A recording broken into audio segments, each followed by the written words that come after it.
Alabado sea Jesucristo, chicos de cuarto. En el día de hoy eh, quiero felicitarlos por la responsabilidad que están llevando de tener sus trabajos al día. Los felicito por eso. Ha sido muy acertada porque han entregado sus trabajos a tiempo. Sí, quiero felicitarlos. También quiero felicitarlos por la manera en que están llevando su labor de estudiante en casa y además con los encuentros virtuales que vamos a tener. Listo. En el día de hoy vamos a ver la clasificación de la materia. ¿Sí? En el anterior video vimos qué era la materia y las propiedades de la materia. Ahorita vamos a ver cómo se clasifica la materia. ¿Sí? Por ejemplo, aquí vamos,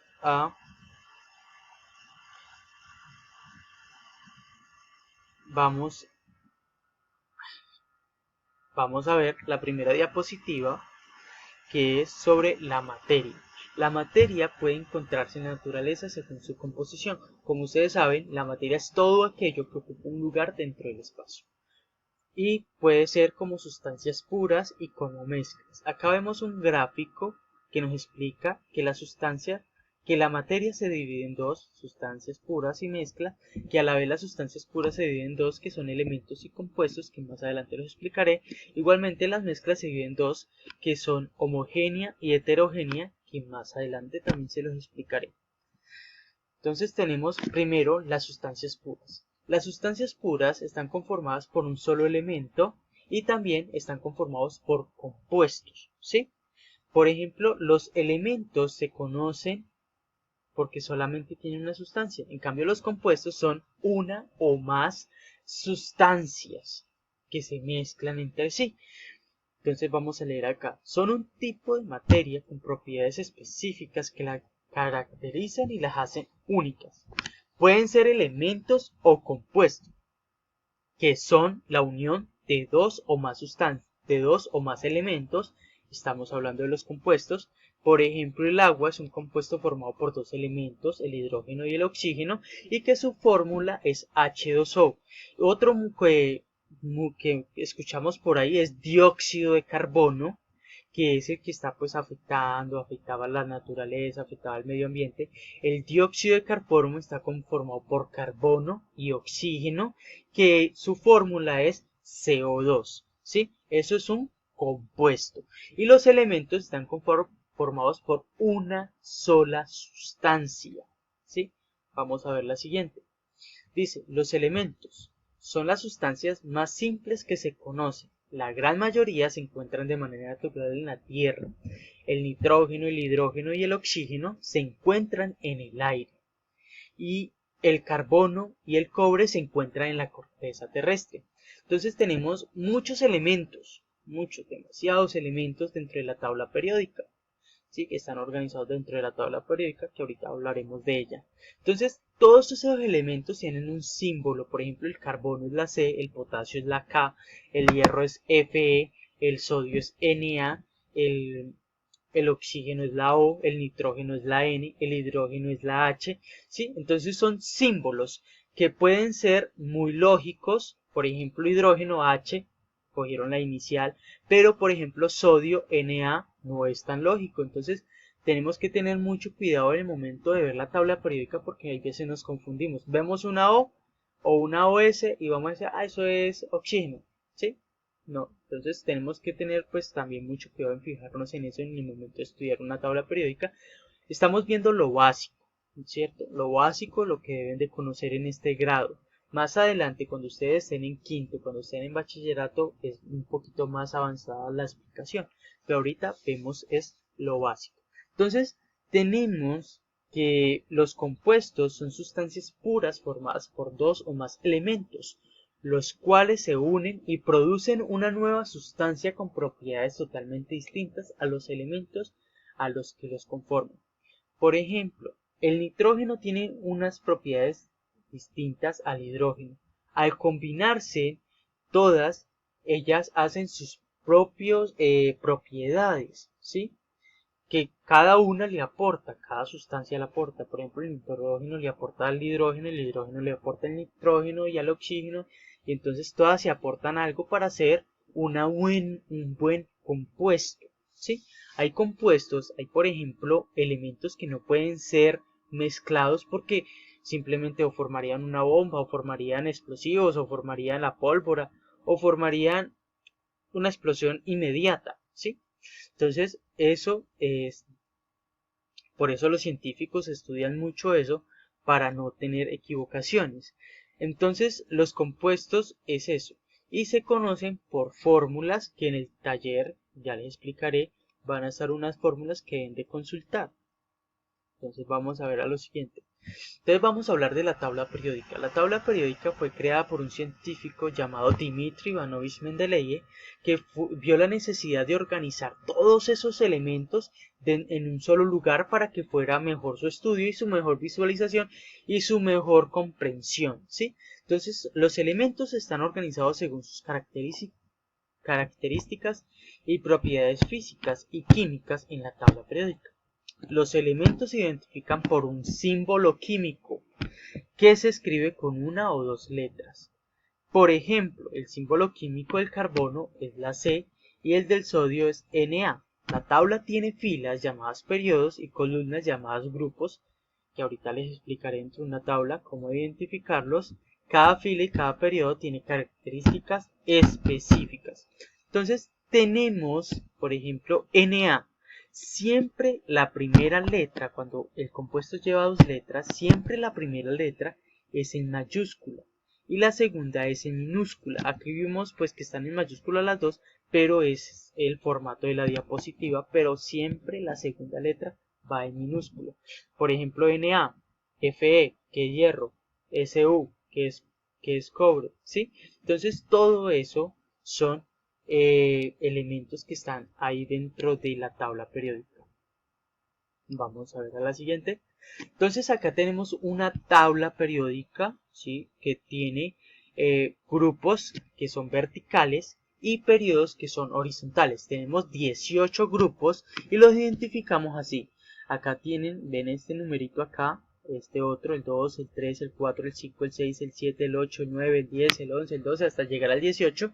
Y los periodos se identifican de la forma horizontal, ¿sí? Por ejemplo, vemos aquí este numerito que va hasta acá, este número 2, este es el periodo número 2, que es todo esto de acá, el número 3, que es todo esto de acá, el 4, el 5, el 6 y el 7.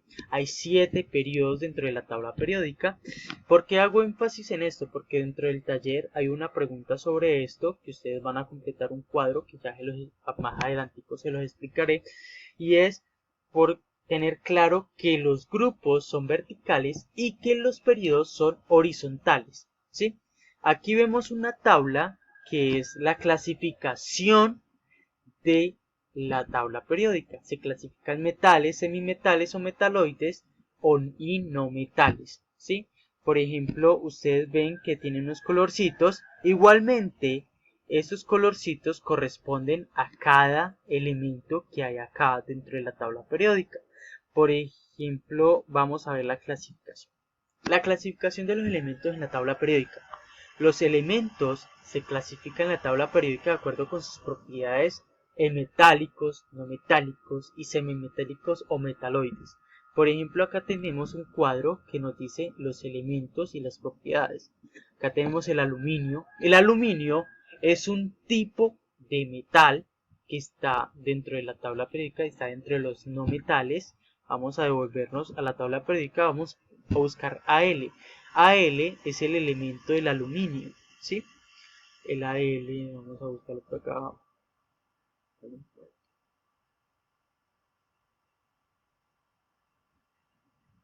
Míralo.